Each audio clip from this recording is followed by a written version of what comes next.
The shop's apparently supposed to drink milk after strength training, so if I'm going to drink milk, I'm going to drink chocolate milk, so health.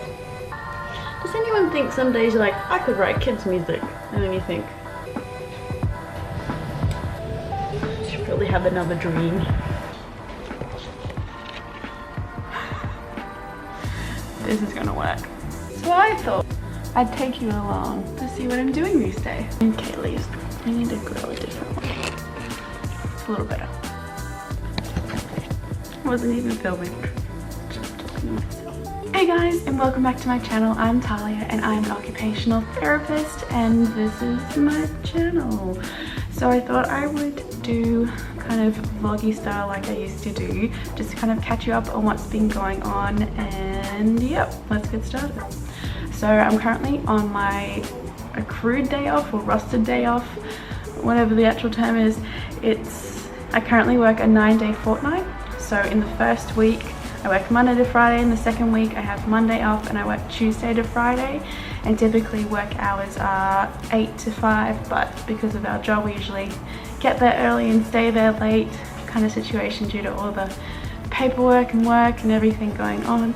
But I'm really enjoying working with my clients and their families, and just the type of work and the type of cases we're working with. I'm really enjoying the content. So currently I'm working within a mental health setting, specifically with children and teens and their families, and so that's what I've been hoping to work in since uni. I'm only a year out, so I'm pretty lucky to get here already, and yeah, that's a very small recap.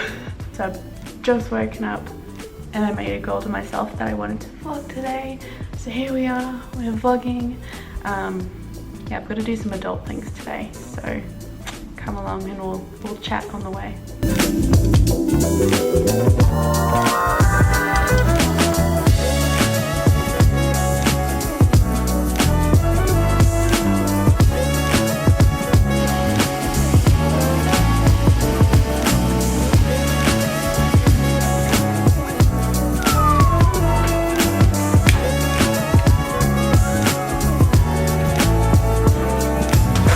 So this morning I have my first session with a personal trainer,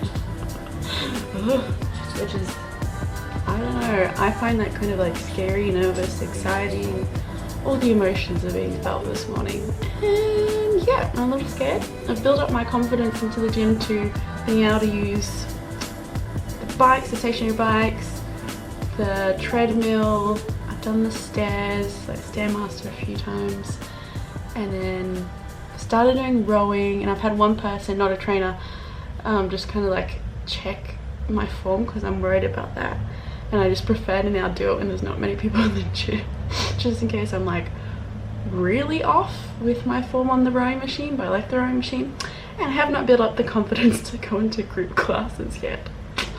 Yeah, so I think my main goals with the personal trainer will be like, can you like get me more confident using the gym equipment and motivate me to go to group classes, because I've just been kind of like scared. No, hopefully I think she can do that. I made the mistake of doing a workout here at home, and I've just worked yesterday just on YouTube, the HouseFit ones, HouseFit kickboxing one, and I've woken up, my back is so sore.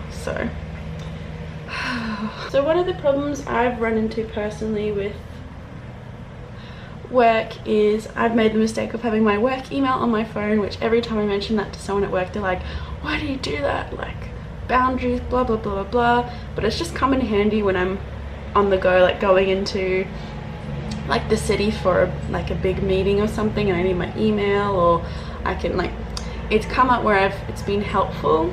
But I definitely see their point, because what their point is has affected me, and then I get emails saying, oh, there's this new note for this client, and then I can't read the note because I'm not at my computer with the programs, and so I'm just sitting here over the weekend being like, oh my gosh, are they okay? What's the note? Are they okay? I can't do anything about it until I get back, and because you're just like constantly thinking about work. So that's what I'm kind of, it's ticking in the back of my mind now, is worrying about clients where I've got notes and I'm not sure what the note's for, and just hoping they're okay. So currently I am the only OT in my team, which hasn't been a major problem so far because I do receive supervision quite regularly with different OTs and my main clinical supervisor, which has been really great. More so it's been a big learning curve in just mental health in general, in like what to do with typical presentations, like what is kind of plan for treatment and intervention typically. So sorry, I put you in a cupboard with lots of spices. You're with Italian herbs and ground cinnamon. You're not in poor company. I'm just trying to boil water to boil eggs. So I think that's been the main thing, is kind of trying to establish my knowledge in all these different areas and all these different presentations that come up and come through.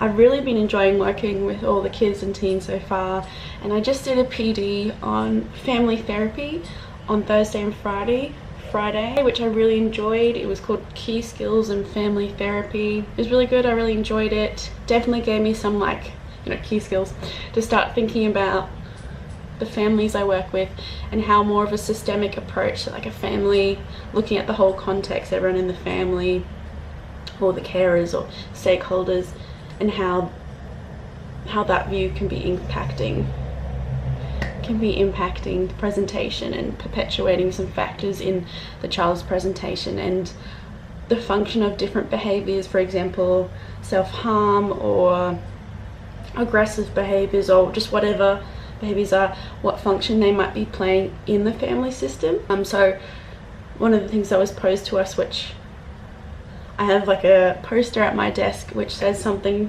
to the extent of you know, we seek what we need either adaptively or maladaptively, so children, adults. So whether that's through something like self-harm, drugs and alcohol, or whether it's through open communication, walking, so like the comparison between adaptive and maladaptive strategies, we seek what we need. And so the idea was put forward in this PD that sorry, my camera fully just died, so I had to go, well, not died, it just ran out of space apparently. So the idea was put forward that behind every, say, negative or difficult behavior, there's a positive intention. So whether that's to gain connection and communication with the parent, etc. So similar, I thought along a similar vein there. So it's just another way to look at and frame different behaviors that maybe families are perceiving as, you know, negative or difficult and things like that. So definitely I've noticed in this role and setting, the OT role isn't fully understood, and that's fair enough. I'm not amazing at explaining the full OT role yet to be able to defend us, but definitely at the moment sensory processing is definitely something that clinicians just come to us for. Go, oh, OT, sensory processing, or sensory processing, oh, OT, and I'm like, okay. And at the moment I'm still kind of teaching myself, because we learn the basics and the theory and things like that at uni, but then the actual ongoing strategies and application of theory and knowledge and practice is something that I'm needing to gain in practice and additional readings and like at night reading books to try and, you know, be that person in the team that does know about this stuff.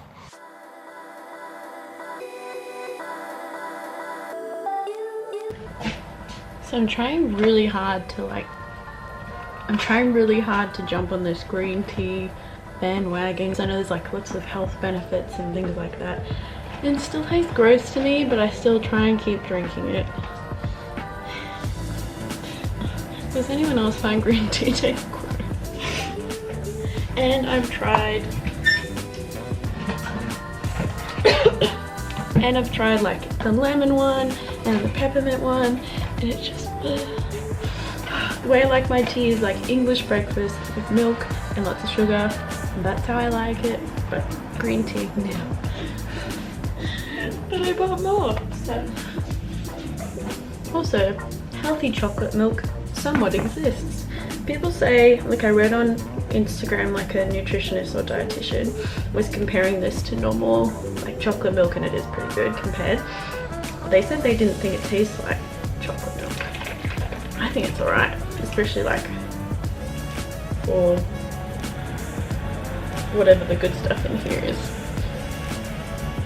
Protein and fiber and calcium that's already in milk, but yeah, I don't know. So I just had my first personal trainer session, and she was really nice, and that's really good. And we bonded over both being anxious and things like that, so that was nice. Now I look even more disgusting than when I woke up this morning. I'm not really sweaty, but anyway, you don't need to know that. So we used various machine things that I think work on our shoulders and biceps and triceps and back muscles, and then we did some glutes and the one press. I know things. I don't know, I've been too scared to go to classes, but I feel like more motivated now.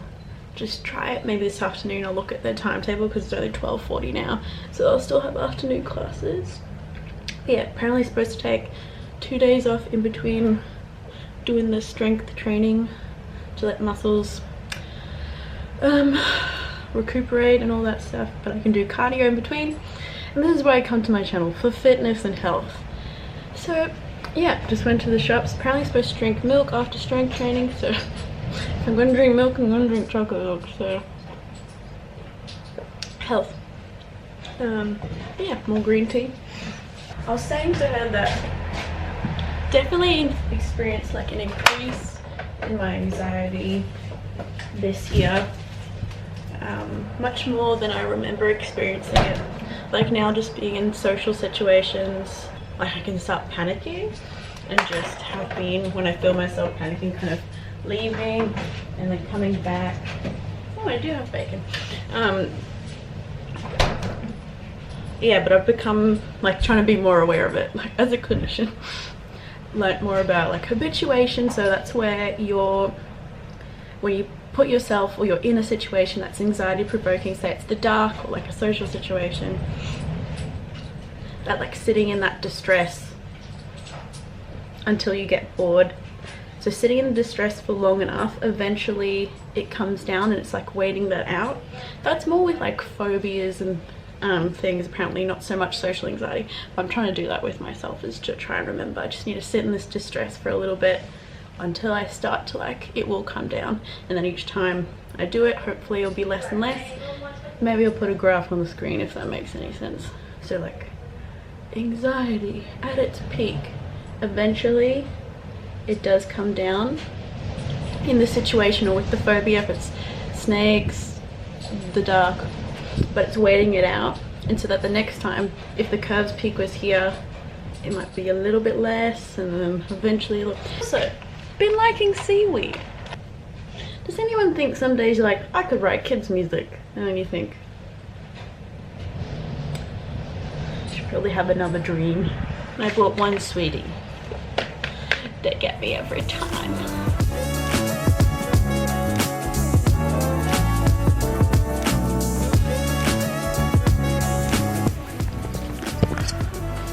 I have been editing this video for so long, and I don't know why, but every time I go to myself like, oh, I need to go like edit that video, I need to like finish that. I've had that for, I don't know, when did this start? Weeks? Months? It's a video on pediatric goals, so like things we can work on, like do treatment and therapy on in pediatrics. Every time I go back to it, I think of a goal that I forgot to mention. I think I forgot to mention play, which is like a big one. So I might just like put that on the screen. But I don't know why every time I think, oh, I should go edit that video and put it on, I've put it on so many to-do lists. Like go finish that video, the same video for so long. It's just like, ugh, I don't know why. Like anxious, or it's just, what I read is it's a negative reaction. My body is like, my body just doesn't want to my mind doesn't want to go edit it. I don't know why, or like, yeah, I don't know if it's motivation, mood, anxiety, depression, whatever it is. It's just been really hard mentally to convince myself to sit down and edit it. So I've done it in small bursts.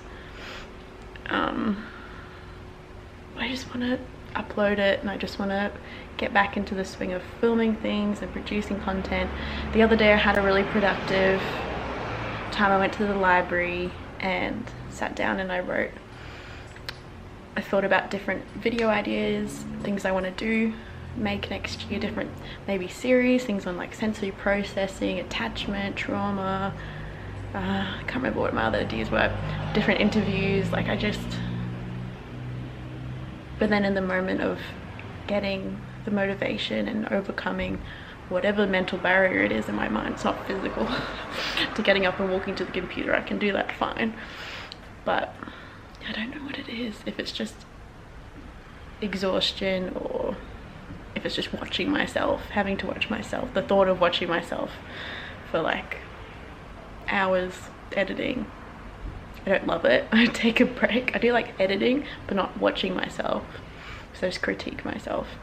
So, you know, I'm sorry there's been just such a gap in between videos coming out. It's just been this video. So I'm gonna try and like be accountable. I put this on camera, and I'm gonna try and finish it today. Even if I'm not 100% happy with it, just like getting rid of it. And I can do a part 2 if I want. If I realize there's so much I forgot, I can do that. So this is the time of year when you guys are all graduating, finishing your exams. So exciting.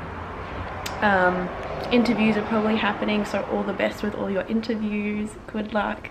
You know, you might not, it might take a few interviews, it might take starting in February or starting in March or whenever, but don't, like, obviously make your own decisions, don't just listen to me, but my input would be, I saw a lot of friends just accept a job because they felt like everyone else had a job around them and it wasn't exactly what they wanted, and then they were just unhappy for months and months, and now are finally getting out of these jobs and moving into ones they enjoy more, or at least looking for that. And like, maybe that just is a learning experience, and maybe it's okay in the end that they did that because they learned like what they were looking for and what they weren't looking for in that sense.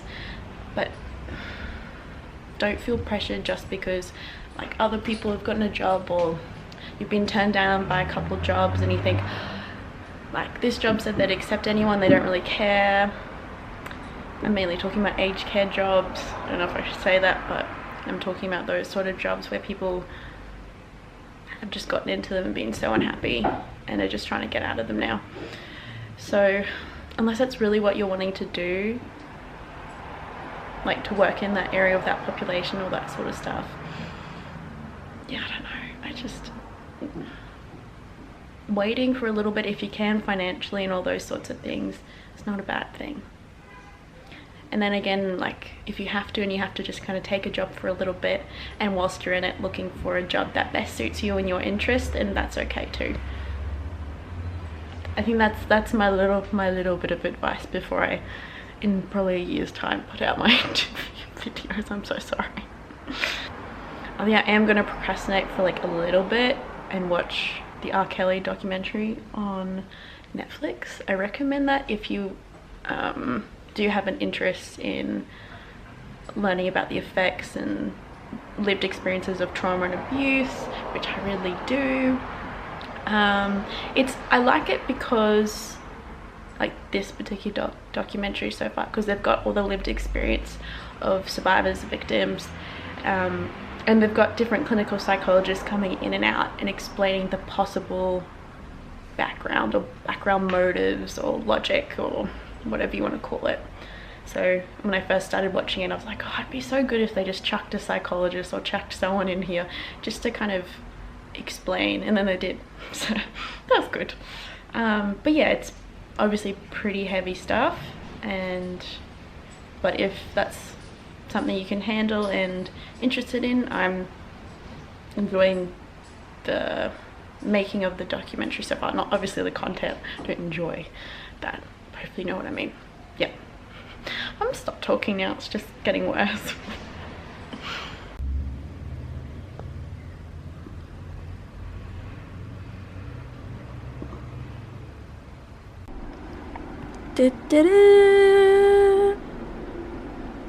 Just waiting for it to export. It's been multiple hours. It takes so long to export.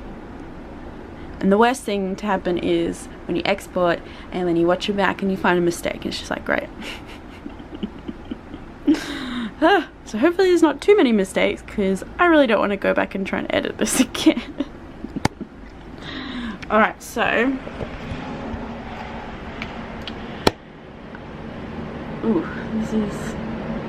I'm just giving you all angles today.